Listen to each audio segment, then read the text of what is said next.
Arquivo X. Arquivo X. How they call the X-Files. It was a friend of mine. It's the Brazilian funk version of the X-Files. Because I Arquivo like X. Hello, everybody. We're back, and we should be back on that regular schedule till the end of season 7. I guess I'll take a break at the end of the year after we're done doing the season 7 reviews, and we'll be back next year with season 8, Arquivo X. which I am watching currently and enjoying the hell out of. I really love season 8. How are you, Pete? Yeah, not bad at all. All right, good. So we'll get back to somewhat regular schedule, guys. I know it's kind of rough keeping up with when we'll be on and when we won't be on. But tonight we will be doing 5 episodes only because of how the season plays out with only 22 episodes. So we'll be reviewing Orison or Orison, okay, however you pronounce I that. think it's Orison. I think it's Orison too, I'm thinking about it. And then the Amazing Malini and Signs and Wonders, Sein und Zeit, and we're gonna finish off on a nice episode closure. I mean, in terms of like, we're not gonna leave you hanging off of on a 2-parter. So that's what's going on tonight. We've been watching the X-Files. We're ahead of the season 7. I'm kind of midway through season 8, and Pete just told me he's almost finished the first run, season 9. So you'll be ready for the movie soon. I want to believe. I will. Yes. And, You know what you should read? Reboot should go fast. That's gonna be real quick. Well, I know you're a comic book fan, Pete. I would recommend season 10 comic book. It's actually really good. I read it even before I knew that they were going to do actual season 10, and it's much better. As far as the mythology go, I like a lot of the single Monster of the Week episodes from the season 10 and 11, but the season 10 comic book is really awesome. Like, it just makes sense. Like, logically it makes sense, even how Cancer Man appears and stuff like that. So I'm actually going to do that. I think after I'm done season 9, I'm going to go in the interwebs here and find that again and read them, because it's been at least 6 years or more since I've read it, and I forgot most of the storylines. But if you find that, Pete, we can even chat a little bit about it, see what you think of it, But tonight, here we go. Let's get to it. Season 7, we're going to begin with an episode called Aurasan, and it has one of the rare things in X-Files. In the X-Files is a return of a bad guy. And Pete, correct me if I'm wrong, because I always remember us saying or us reading, the only time a bad guy's been back is a Squeeze, dude from Squeeze. Yeah. And the dude from the one Pusher. that you like. Yeah, Pusher. Pusher. And they usually, maybe I'm missing it, but it seems like they left this guy out, and he's great. Faster, Donnie Faster. Yeah. He originally appeared in season 2 episode Irresistible, and he's a scary motherfucker. He's one of my favorite X-Files baddies. So Reverend Orison wants to save Donnie Faster's soul by helping him break out of prison. But Faster only wants the woman who once escaped from him, Scully. So weird episode. It premiered on January 9th, 2000. So look at that. We are in the 2000s. And Pete made a comment last time we were on that I thought was so... I had never thought about it. Like, the X-Files was on at the same time as The Sopranos. Like, you don't think that this show bridged TV that much, but it really did. Like, it just bridged right into what we now consider... what is it, Pete? What do they call it? The not elite TV. It's late here and I'm forgetting everything. The classic TV of today. I forgot. There's a name for it. That they say all the time. So here we go. It's written by Chip Johansson. It's got a 7.9 rating on IMDb. And yeah, it's got our boy back from Irresistible. He's obsessed with women's hair and likes to eat their fingers. And it turns out that three men escaped from three prisons, and they all had contact with this prison chaplain, Reverend Orison, played by our man Herschel from the X Files. Scott Wilson. Yeah. Yes, really good in it. So His career goes Orison, back forever, man. He was in Cold Blood, the movie based on the Truman Capote book. That came out in like mm, 1962, I think. oh wow, yeah, rest in peace, great actor. Um, so Orison he uses his powers to distract the marshals as they escape. And Faster, he's not too worried about this dude. What he wants to do is kill. So he picks up a prostitute, okay, and hits Orson while driving off. And Scully keeps hearing the same song, Don't Look Any Further, which I was actually listening to before we came Okay. on. Actually, no, I didn't know, but apparently this song became a TikTok hit. I don't have TikTok, so I don't know what's going on there. But I do want to give it a shout out. It's by Dennis Edward featuring Sieta Garrett. And you guys, go watch this video if you never have. It's just really funny. It's like they recorded it in a basement, but it's got a cool bass line. So everywhere she goes, she keeps hearing this, okay? And then Mulder and Scully, they question this guy, and shows him remains of this prostitute that Faster killed. And they also find that Orison killed someone and spent 22 years in jail, okay? But Orison claims he's been spoken to by God and he's doing God's work. And what does he want to do? He wants to, uh, take the devil out of these dudes, okay? He wants to take the devils out of these dudes, but, is it going to work? I don't think so. Um, Now, Faster, he hires a prostitute, but realizes she has a wig and attempts to attack her, but she gets away. And I think he took a little bit too long there to get everything set up. And it's pretty funny how, he's got his ticks. He's got the things that he's into, the things that he's not into. But Orson finds Faster and takes him at gunpoint while he digs. He's like, man, you know what? I can't save you, right? He's like, I gotta kill you.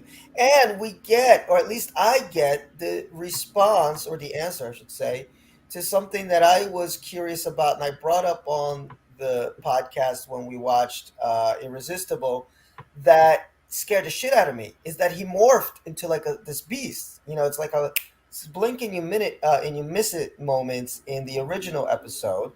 Because I even question, it's like, why did Chris Carter put that in there? Because it seemed like, just a straight up, psycho killer story. Well, actually, speaking of psycho, he has a lot of psycho vibes, but taken to like the max. Yeah. Uh, but then all of a sudden, just two times, I think two times in that episode, you see that he flashes into a beast. And even when he's attacking Scully at the end of of that episode, he's on top of her, and she sees a demon in him. And I was like, "What's going on? Why did he give us that thread and not, give us the result? Like, what is that about?" So this episode gives us what it is that he is a beast. Okay, he's a devil incarnate, you could say. So he kills Orison. Orison's one of these dumb guys who thinks he can, play with the devil, and he does not do well. But Faster calls the police, tells him where Orison is buried, and then he goes to Scully's house. Okay, he attacks Scully. Okay, but Scully is ready, man, with some Scully food. Okay, um, and that fight scene is nice, but in the end, Scully gets the best of it all, and she shoots him. And Mulder's like, I understand.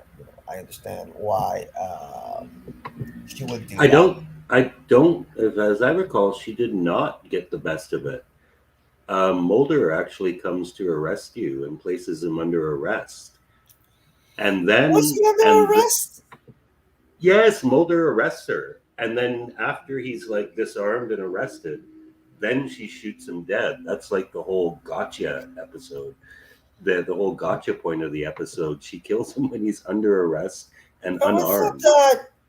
that Mulder got there. I'm reading here from the wiki. It says, "Look, he No, overpowers he her, locks her locks in a her." closet. in the closet, yeah. So Mulder thinks something may be wrong when he hears the same song on his radio and calls Scully, but there's no answer, so he goes over. Meanwhile, Scully escapes from the closet and shoots faster. So I don't know. I think she, like Mulder, from what I recall, Mulder gets there in the nick of time, but No, he's under arrest. He's under arrest at the time he gets shot. was he? Yep. That was like the whole crux of the episode. Because Scully is like she knows that she like shot somebody who's been defeated, disarmed, placed under arrest. But she's just like, because in the original appearance of Faster, he gave her like real heebie-jeebies. She had like PTSD before she even had trauma. She was already freaked out by the guy, and then Yeah, he terrorized her. So she's got like real issues with this guy, oh, for and this sure. time out, she's like, "Not again, motherfucker." Yeah. But Because in the it and case, this episode has like some real religious overtones, and the end is but yeah, no, Mulder no, telling look, her that she's justified, no, but look, look, she look. tells him Pete, I'm looking what? here at the wiki. It says Mulder arrived at her apartment in time to save her, but Scully shot Faster dead before there was a chance to arrest him. So I think it was one of those situations. Mulder comes in, says, "Drop your weapon," and he stops, but then she comes out and shoots him. Like it isn't like He okay, he he's down on was the he was floor. unarmed. He was unarmed. Yeah, he was unarmed, but it wasn't like okay. It was still in the heat of the moment type thing. It wasn't like Mulder had him on the floor, like it's over. We caught him, and then Scully comes out and boom. It's like, he Mulder comes in. It's still in the heat of the action. He stops, but she comes out and shoots him. Because I think that would have been too strong if he had actually been under arrest. I don't think they could have played it off as well. It still gives you that moment of oh my god, I can't believe she did it, but it still gives you that out of Mulder saying, "Hey, it was in self defense. It was in the heat of the moment," and and he's able to defend her. But it's a little bit before, um, yeah. Yeah, but he was definitely unarmed, like you said. Scully escapes the closet and shoots faster despite him being unarmed. Scully later confides in Mulder, telling him she's scared because she's not sure who's in control of her, God or something else. So, Yeah. yeah, it's one of those moments. In either case, I love this episode. I like Faster a lot. So I thought it was a pretty good return episode. The only thing that did you get that whole song thing repeating over and over? What was that? No, not at all.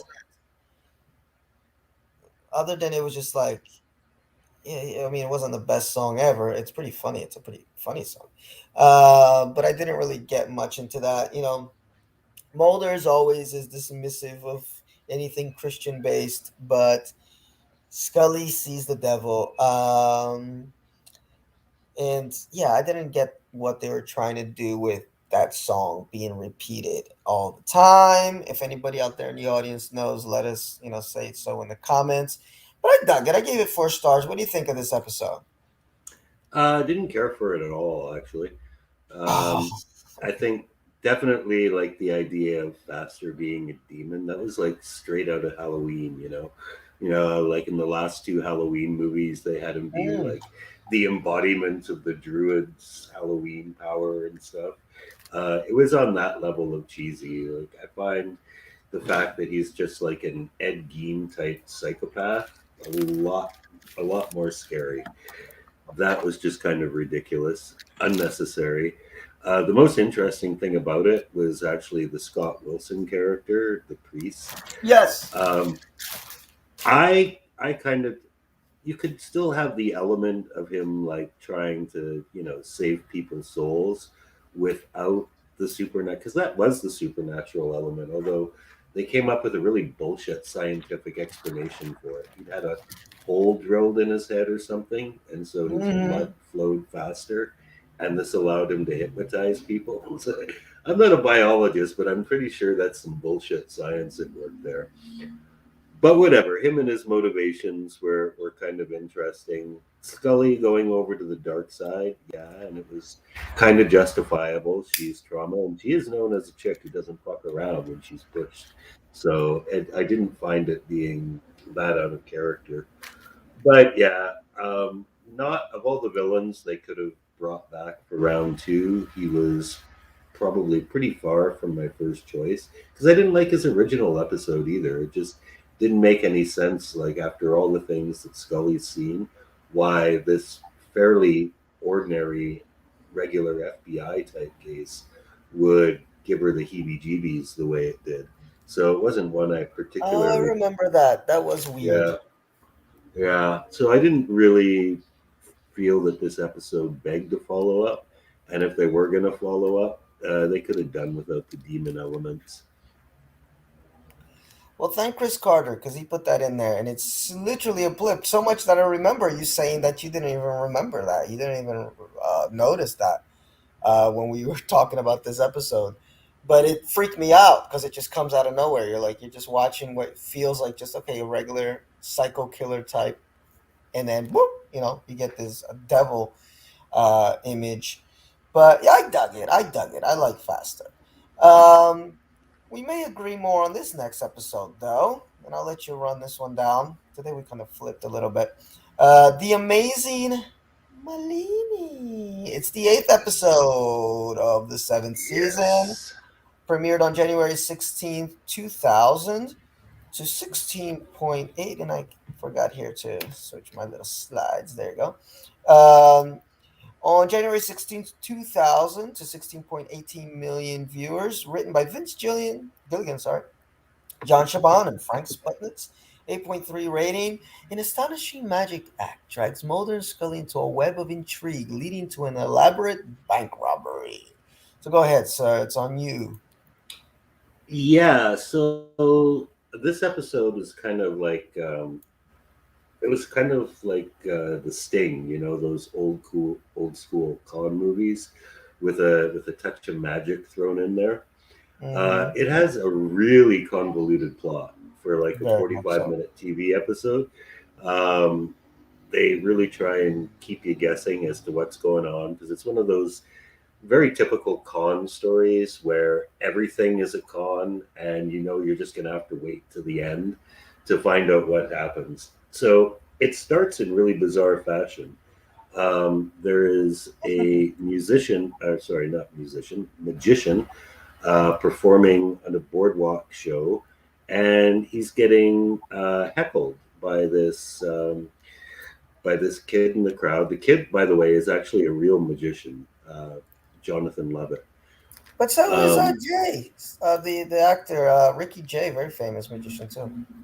yeah, and so he responds to the heckling by doing like this trick that's like so dangerous that like it hasn't been done in decades, which is twisting his head around at 360 degrees. Mm-hmm. So the heckler leaves, and the magician leaves the show, gets in his car or his van, I think, and then his head falls off. So Mulder and Scully get on the case. They're investigating basically how this guy lost his head after this rotation, and they do an autopsy, and they find out that his cause of death was actually a heart attack, and the guy's been dead and refrigerated for a month. So this is where their investigation goes. In the meanwhile, we follow this heckler who we find out is rather deep in debt to a gangster, a biker gangster, and he is negotiating with this guy to do something to get his money back. At the same time, Mulder and Scully find out that this magician had a twin brother. This is like starting to get really convoluted now. He works in a bank, and he's got a neck brace on when they meet him, but he also has no legs. So he's also a magician, but he's off the hook for killing his brother because it would be hard to do if he didn't have any legs. It turns out, of course, that he was actually the magician, and he was also in debt to this gangster, and he faked his own death basically to get out of paying this gangster. But he and the heckler, they're in on this together, and they've got a plan to get rid of the gangster. They frame him for it. They actually trick him into committing an armored car robbery and get him caught. Um, in the meantime, they get themselves thrown in jail. I think one of them for the robbery, for being involved in the robbery, and the other one for bringing a gun to a bar. And all of this is like an elaborate scheme to rob the bank that the great Fellini works at, so they won't be suspects because they're in jail the whole time. Um, and that's basically the big plan. That all of this is an elaborate setup for these two dudes to rob a bank. Mulder and Scully manage to figure it out, and they foil it, although they can't prove that these guys were actually involved. And it's all very kind of anticlimactic. I enjoyed the build up, but when it's all said and done, it's like, that's it. It was a cool idea, I guess, but not much payoff for all that build up.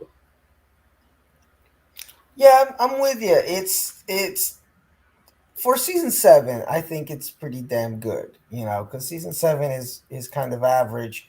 Um, because at least they're trying to do something different. It just maybe too smart for its own good, but it teeters, but it doesn't fall off for me. I actually remember watching this long time ago and enjoying it.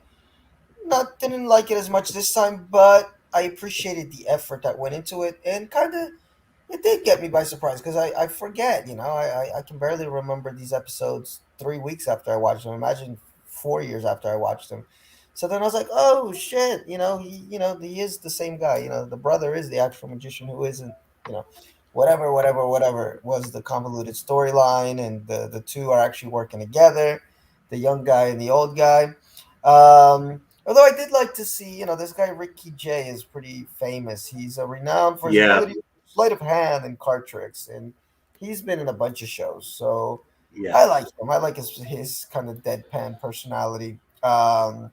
And I did like that the magicians kind of get away, sort of, in the end. And the Mulder and Scully interaction. They seem to be having fun in this episode. Even when Scully shows Mulder that she can do a magic trick in the end, and she turns her arm 360. So it's always good when you see Mulder, the Coveney and Jillian's appear to actually be enjoying the script, and just having fun with what they're given, yeah. because we can get into a lot of They did have repetitive. some good banter in this. Mm-hmm.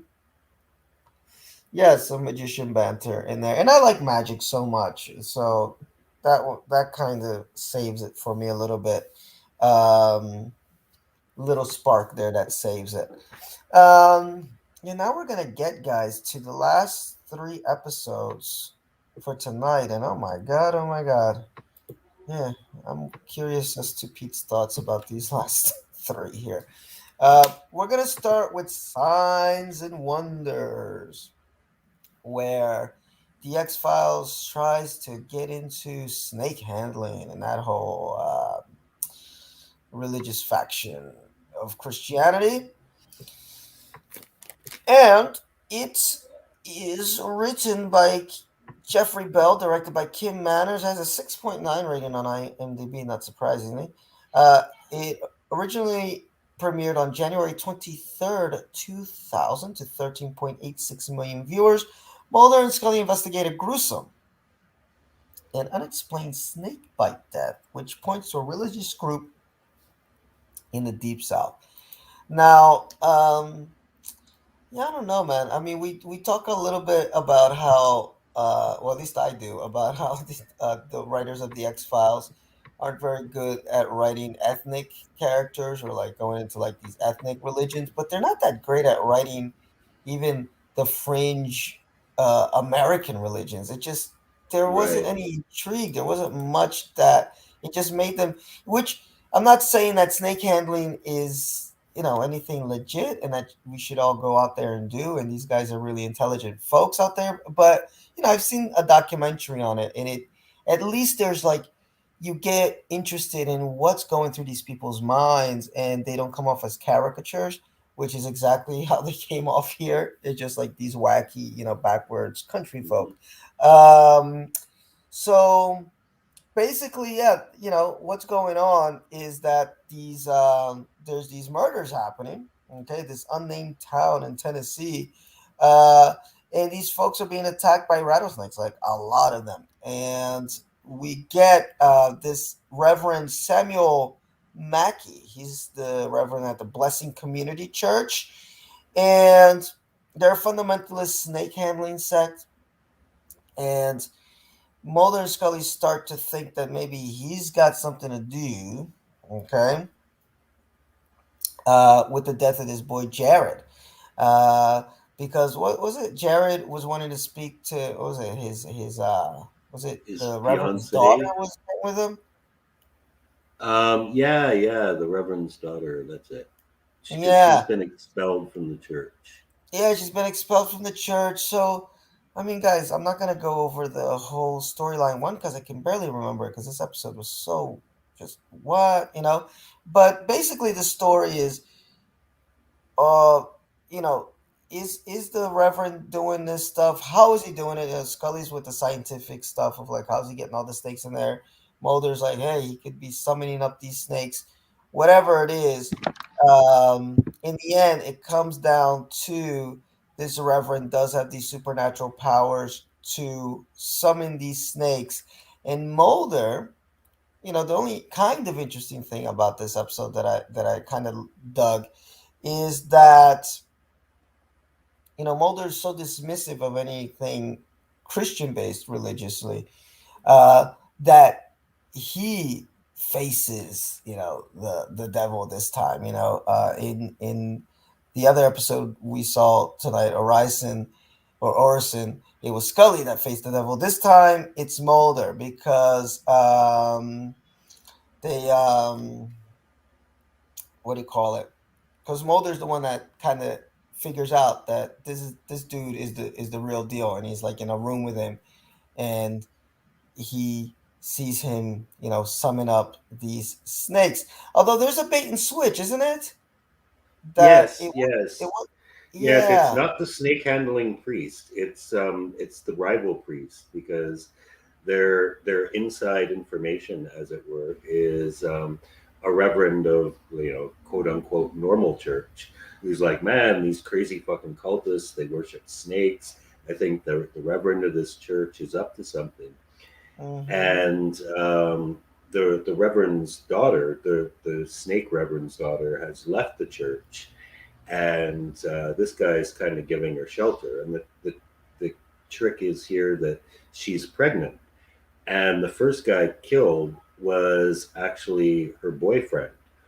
But what they find out is that he was infertile. He couldn't get her pregnant. Yes, the And Enoch is the father. yes, yeah, it turns out that the Hmm. quote unquote good priest was was responsible for summoning all the snakes, and he was killing everybody to cover up that fact.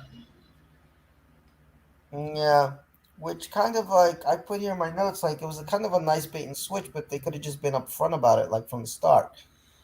It was kind of there to just further the plot, I guess, that the what we thought was the bad reverend just kept his mouth shut. Um, Yeah, but the bad reverend, man, he's not just a bad reverend. He at the very end, he turns out to be like an actual snake person, like a were snake or yes, something. yeah, he's eating the mouse, and Yeah. and there was one cool scene on here that I liked. Was the whole, and I thought it was pretty rough for like network TV, where they're doing like this whole pregnancy ritual. Yes, yes, where Gracie gives birth to snakes. Oh man, that was intense. That That part, was that was disgusting. yeah, no, that caught my attention. But for me, I thought the dialogue was really campy and kind of off. And then the religious back and forth for me is kind of old. It's like, man, we've been there, we get it. Mulder doesn't believe in the Christian God. Nothing against that, but it just gets old for the show. And Scully does. It's just the reversal, because then when it comes to aliens, Scully doesn't believe in Mulder's this. So it's like, it's kind of old. Um, but I was like, man, they managed to get away with some shit. When she gives birth to the snakes, it's pretty fucking intense. Uh, Yeah. And the scene of the Reverend expelling the snake venom, because he gets bitten by a bunch of snakes, and his daughter won't let him take anti venom. Oh, well, he won't let him be administered anti oh venom yes, because it's yes. against his religion. And then his body like spontaneously expels the venom. Yeah, no, these are like the scenes that sort of save it for me. Like I gave it like 3 stars. It's solid. Like it's entertaining enough. You get through it. But there's enough bad in it where you're just like, oh my, Yeah. like this episode just didn't need to exist. But it is what it is with the X Files in season 7. What do you think of it? Is this a dud for you too? Yeah, I mean, it had some really cool imagery. Like you could tell it Mm-hmm. was going for just like really like playing on fears. Because I mean, a lot of people are afraid of snakes, and snakes can be pretty scary.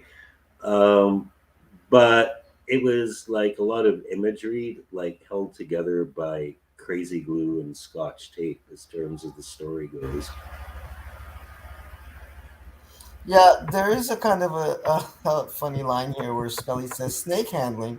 We didn't learn that in catechism class, and Mulder's like, "That's funny." I know a couple Catholic schoolgirls who are experts at it. Yeah, Although here it says that the line could be interpreted in a number of ways, but Duchovny improvised a lot of lines, and a lot of them were sexually inappropriate, and Carter had to cut a lot of them out. But this one was just vague enough where I guess it made the final cut. But yeah, okay. It's okay. It's okay. I see here on the X Files wiki that there's one guy that really likes it. So good for him. Not one I would rewatch anytime soon. So now we're gonna get to it. The the main event, as we call them, right? What hmm happened to Mulder's sister? hmm And man, this one caught me by surprise because totally it forgot that did. it was a two-parter. Yeah. Yeah, I forgot it was a two-part. I knew about closure. I was like, okay, closure I knew existed, but I was like, oh, I forgot that it's like closure's a part two of this whole other thing that's going on. Um, and actually, I think I really liked part one. 8.3 on IMDb here. hmm Original date February 6, 2000. To 13.95 million viewers. Written by Chris Carter and Frank Sputniks, directed by Michael Watkins. The strange disappearance of a little girl leads Mulder to make connections with previous unexplained kidnappings. Yet Scully believes he is associated in the case with the abduction of his sister, and then you get the usual, "You're too close to this case, Mulder. Step back." Uh, Yeah. but go ahead, Pete. Go ahead. Yeah. So, going into this, I pretty much accepted the Redux explanation for what happened to Samantha. She got taken away. She got cloned. She's probably living out there somewhere, thinking that she was raised by the smoking man, and that's pretty much it. But they just couldn't leave this alone, so they go back to it. And yeah, this episode actually reminded me a lot of the Paper Hearts episode, where they Mm-hmm. offer another alternative possibility where it was just a serial killer. And this Mm-hmm. one's got some Christmas vibes too, people, Oh, it's got a because pervy Santa. yeah, it's definitely got a pervy Santa. Um, the episode basically involves Mulder investigating the disappearance of a girl who claims that she was taken by Santa Claus. And Mulder becomes really interested in this because he goes back into previous cases and finds a lot of other cases like this. This happens to coincide with the death of Mulder's mother, Tina Mulder, R.I.P. Gone as of this episode. Yeah. Um, Overdoses on sleeping pills, but her last thought is of Samantha. So Mulder actually thinks she was murdered, and she has Scully do kind of an autopsy, an autopsy. And Mulder, while she's doing that, he is out investigating this other girl who disappeared 12 years ago, and her mother was convicted of her disappearance, even though they never found a body. So he starts going over alien abduction theories and thinking that this sounds an awful lot like what happened to his sister. And Scully finds out that his mother actually committed suicide because she had cancer. So this mother informs Mulder that she had a vision of her daughter, and the daughter was in room 74. Mulder somehow puts this together to mean California Route 74, and he notes that there's a Santa's Village off this route. So he goes there, and they raid the offices, and they find offices of tapes full of children going back to the 60s, and they find a huge mass grave of dead children on the property. So overall, yeah, I thought this episode had really good Silence of the Lambs vibes, although I felt it was a bit of a poor man's attempt to recreate Cold Hearts, like or Paper Hearts. If they were gonna do that with Samantha, like that would have been a better episode to do it in, because this one goes like there's nothing wrong with this episode itself, but part two goes a little off the tracks. So Really off the tracks. Yeah. yeah, this was a good setup. I was excited for the next episode because, man, that's just evil. We're dealing with a real bastard here who killed, God knows how many kids. There's a real mystery in there as to whether or not it involves Samantha. The fact that the guy is Santa and he's like a child murderer as well is just ugh. So yes, this definitely gets back to Silence of the Lambs roots, but But I speaking of would say, Silence of the Lambs, we got some Silence of the Lambs actors in the next episode. yeah, Yeah, what's his name? Oh, I just opened it, and I don't have him here. Um, Anthony Heald. oh, Is it Anthony Held. Yeah, yeah. Held? Yeah, he played Yes. Dr. Chilton. Yeah. He Yeah, always he's plays assholes. yes. Um, but anyway, I'm with you. Like I said, I completely forgot that. Like I remembered what the end game was for Samantha, and we were arguing about it. I remember you're like, "No, it's this." I'm like, Yeah. "Trust me, it's some weird shit with like weird angels and something." Uh, so I remembered closure, but I didn't remember that there was this whole buildup, and it's so fucking good. I totally agree with you. Super wacky start, seeing the daughter dead and the wife's transcribing some shit from the kidnapper. It's like totally insane. And then a little riff on John Bonet, and it was funny because I was thinking about Yeah. that, and then we showed John Bonet on the screen. Um, I did kind of like Scully kind of got on my nerves a little bit for being so anti. It's like just follow Mulder for once, like how many times has this dude been right? Hmm. Um, she was very anti. It also I just thought it was funny how slow Skinner is when they're trying to chase the Santa. Like Yeah. this fat dude, he's fat as fuck, and Skinner almost let him get away when he's chasing after him. But I do like how Skinner will ride and die for his agents. And when they do make that decision to go out to the Christmas farm and they're just like, turn around, let's go. Skinner's just Yeah. like, all right, we're going to go. So I really love Skinner in this episode. But Definite 4 stars for me. I mean, so much happening in this episode, and it's such a shame that it just kind of goes where it goes. Which doesn't mean that Yeah. Closure is a bad episode. I don't think it's a terrible episode at all. Um, No. but it's just unfulfilling, I guess would be the word. Yeah, It's I written by. mean, Go the ahead. resolution that they came up with, I think was kind of all right because it was a mix of everything that they've hinted at throughout the 7 seasons. But Hmm. the whole supernatural element that they added to it didn't really serve anything except maybe to make you feel less shitty about it. Yeah, and I think that's where I have a problem with the episode because it's almost mm, like, how do you say this? It's like, how like a universe has to have its own rules, like, a fiction Yeah, universe, it's got to have its own rules, and magical beings from somewhere else, these yeah, walk-ins, it just has never been established that in the X-Files universe, there are these magical beings that exist, out there that protect little kids. And how does that work? And which hmm, kids are special enough to be saved, and which ones aren't?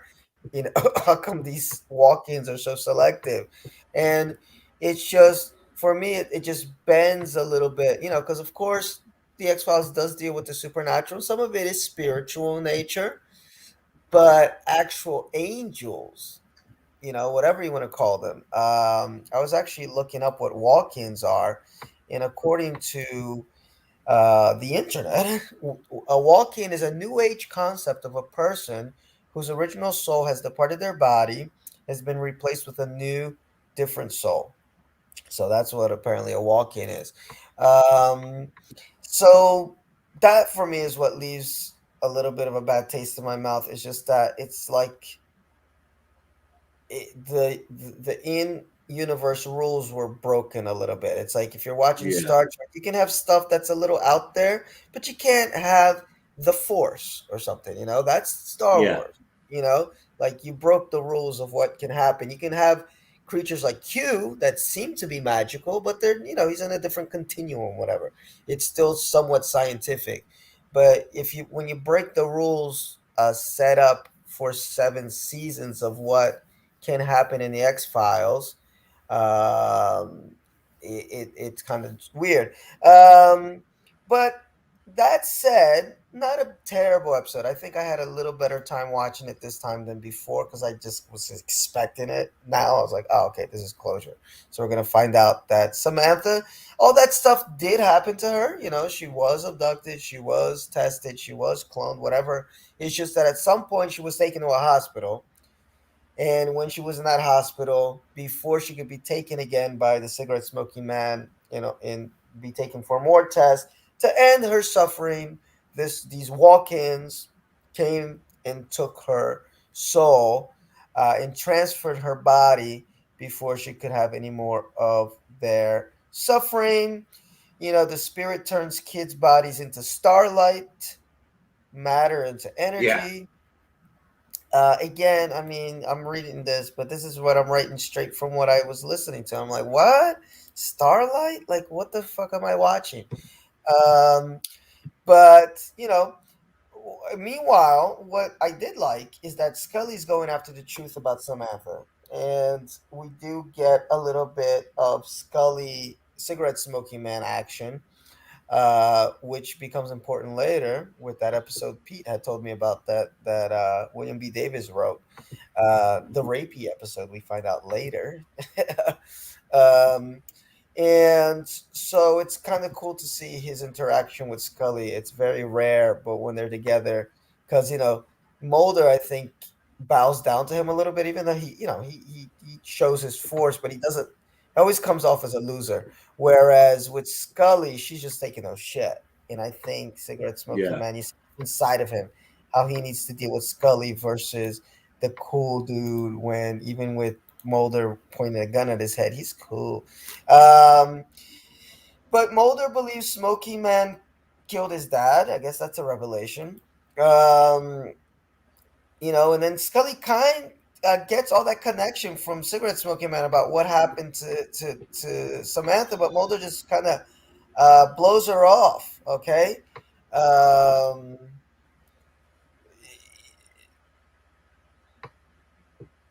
oh, I don't know what the heck happened here. CSM barges into Scully's but can't shake her. Oh, okay, he goes into her apartment and he's trying to tell Scully, stop going after this case. Stop going after this case. You're not going to like what the end result is, but, he can't really shake her. Um, and finally, they do discover who this nurse was, where Samantha was in a hospital.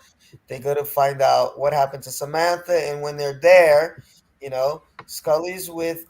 Mulder is with this Mr. Pillar, I guess, the psychic, and he really does believe, and that's another thing.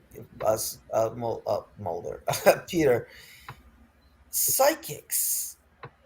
I Yeah, guess, I guess we did have, from the Peter Boyle character. the Peter Boyle, that's established that we do have people with psychic abilities, and I guess Amanda Gish later, she has a bit of psychic ability or not. I forgot now. But anyway, so Mulder's like hook, line, and sinker. He's in there with the psychic guy, and Scully's like, "You're letting this guy just, lead you on this wild goose chase," but he wasn't. And when they get to this lady's house, it ends up that all the spirit beings, all these little kids, are out there.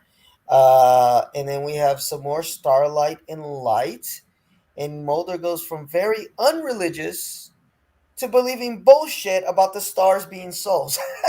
Yeah, That was my last note. Sorry, guys. That's what I wrote as my last note for this episode. So that's another reason that leaves a bad taste in my mouth. Like, come on, man. This is the guy that's fighting Scully all the time about God and angels and this and that. But all of a sudden now he's believing in fucking starlight and anyway. But like Pete said, it's not that the resolution is bad. It's just the bullshit that's involved with it. Because it's kind of sweet. It's kind of beautiful in a way. It's like, Samantha got to rest. She was abducted by the syndicate. She was tested. So all that stuff. And I think that's where the confusion comes. Sometimes I see the X Files groups like, what really happened to Samantha? Did all that stuff really happen to her back then? Yeah, she really was abducted. Or taken. She and really cloned, and and cloned. cloned. That's And well Mulder's established. mom did really feel all that guilt for having to choose between Mulder or Samantha, or Fox and Samantha. So all that stuff did happen. It's just that at some point in this torture that this little girl went through, this starlight beings, whatever, decided, Yeah, hey, we're save this it's just girl. such a yeah, it's such a weird route that they take to get to that resolution. Like, of all the things, like, you could have taken the resolution and the serial killer story and had them be completely separate and good and just fuck the starlight. But instead it works from where they're investigating this missing girl, and they trace her to the Santa farm where they find all the dead kids, which is Hmm. real creepy. What's going to happen with that? Absolutely nothing. Nothing happens with that. He's arrested. That's the end of that story.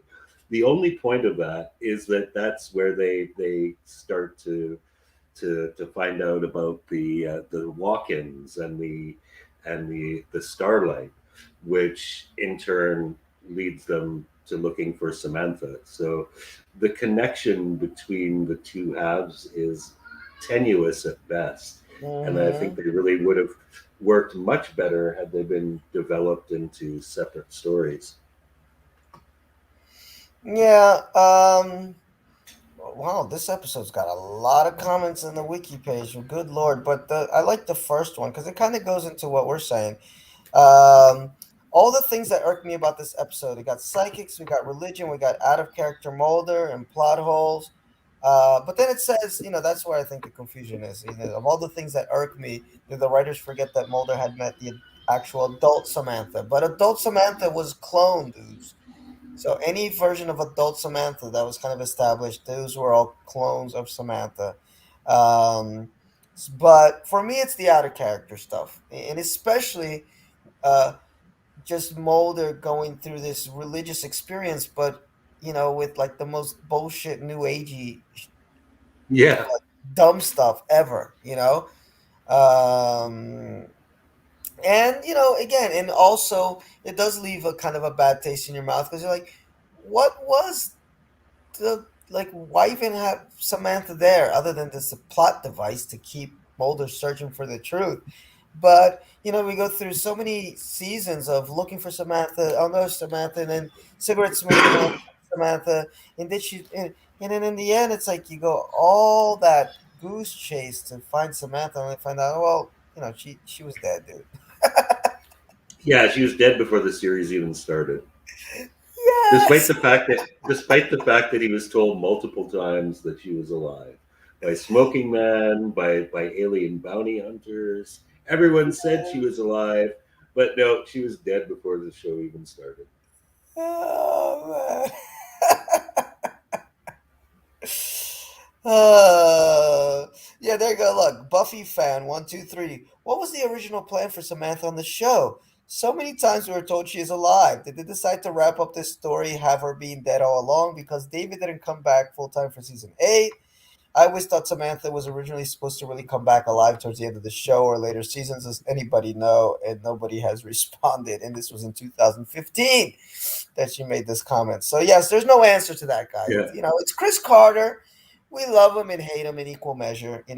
When he's on, he's one of the best, and when he's off, he's just he's Chris Carter.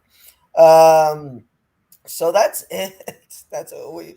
Let's go back, Pete, and oh, there's the scene right there. I mean, it's pretty to watch. I actually remember watching this yeah, first run, and I was a little confused about what's going on, but I know at the very least, I liked.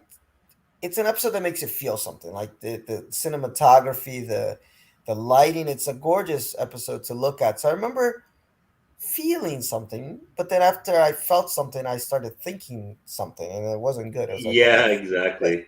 It tries to play on the emotion a bit too much because it's hard to overlook just how wrong certain aspects of this episode are. Like they have the music, like you said, they have the lighting, they have Mulder being really emotional, and the psychic played by Anthony Held, he's really emotional too because his son was oh also yes, taken, his son turned and into a yeah, walk-in apparently too.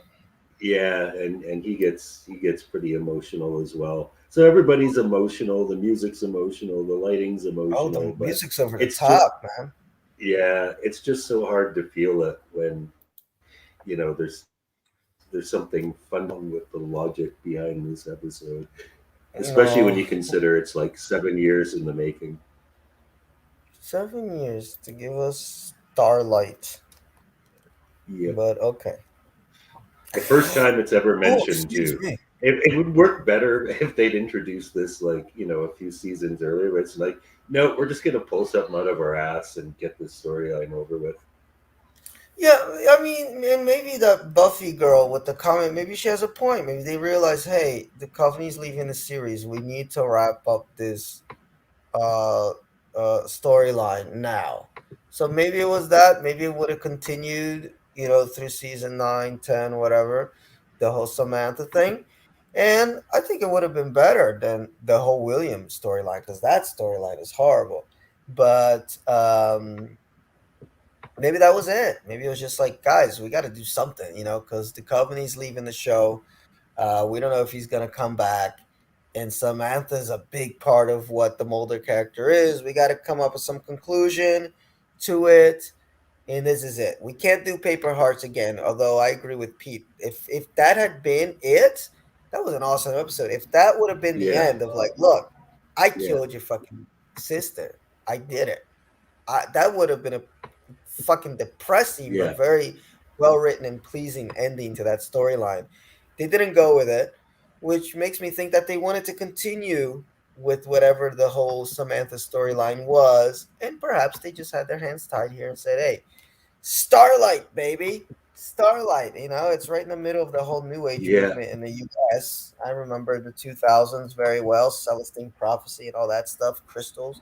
So, hey, it was the right moment for that episode. Well, we're gonna do our skip and watch list for tonight, and we're gonna start with Orison. And I say I like it. I give it a watch. I'm a fan of Faster. But what about you, Pete? Yeah, no, I'd say definitely skip. I didn't even like the first one that much, so that was not an Yeah, episode that begged a sequel. I would say this is one where you should watch the first episode. If you didn't like that, then yeah, skip it. But if you liked it, you might dig this one. So this one has a little catch to it. The Amazing Malini. Uh, I'm kind of on the fence with this one because it did have some cool moments, and the story, it would have worked pretty well for a movie, but it was just too compressed with too little payoff. So I would say like it's a decent but forgettable episode, and for forgettable, I gotta go skip as well. I'll go watch only because it's serviceable. Like if you've never seen the X Files before, it's a serviceable episode. It's not terrible writing. It does kind of get a little too knotted up for its own good, but it's not on the level of the Goldberg. What's the one that we The reviewed last time? Goldberg variant. Yes, that one's windy too, but it's windy in a better way than this one. But this is serviceable. I'll say watch. It's not the worst 45 minutes you'll spend doing something in your life. Signs and Wonders. Yeah, also skip.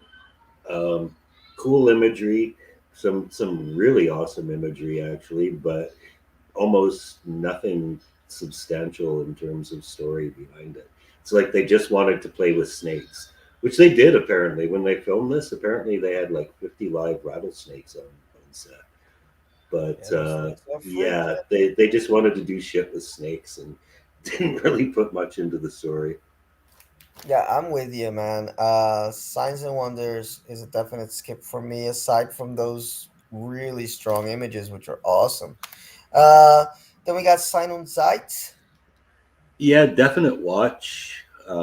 Cool, creepy, serial killer vibes. Great ending, actually. That was a shock. Hmm. Um, yeah, thumbs up for this one. Definite thumbs up for me. We'll give this one a watch. Great episode. And finally, Closure. Yeah, okay, closure. I'm gonna say watch because it is like absolutely essential mythology, and there are good parts to it, but it's also worth watching just for how incredibly half-assed they wrapped up this 6.5 year storyline. Yeah, this is like a watch for me in the same way as Pete just said. It's like it's dumb as fuck, but there's some really cool scenes, some nice imagery, and if you've invested this much into the whole mythology, you gotta watch Closure, and just kind Yeah. of accept it for what it is. Um, so that's it, y'all. We will be back next week, and we'll start with X Cops. So that'll be fun. Um, so thank you for watching. Like and subscribe to the page, um, and have a good night. We are off. We are off. And look at that. We're right under an hour. Perfect. Okay. All Bye. right. All right. Cheers. We'll see you around. We're doing anything on Monday, or